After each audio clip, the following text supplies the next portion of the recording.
এই গ্রামে একজন ফকির থাকত। কারো মৃত্যুর খবর পেলেই সে খুব খুশি হয়ে যেত, কারণ সে কবরস্থানে মানুষের কবর খোঁড়ার কাজ করত। যখনই কোনো লাশ কবর দেওয়ার জন্য আনা হতো, সে দূরে বসে মনোযোগ দিয়ে তা দেখত।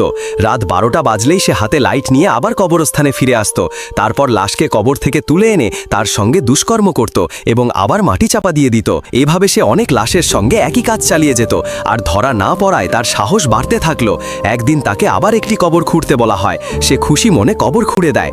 সেই দিন কবরস্থানে একটি মেয়ের লাশ আনা হয়। দাফনের পর পরিবারের সবাই চলে যায়। রাতে সে লাশটি তুলে আনার পর প্রস্রাব করতে বাইরে যায়। ঠিক তখনই বাইরে থেকে তার ছেলে বাবার সঙ্গে দেখা করতে কবরস্থানে আসে, কিন্তু লাশটি বাইরে পড়ে থাকতে দেখে সে সেটিকে আবার কবর দিতে চেষ্টা করে।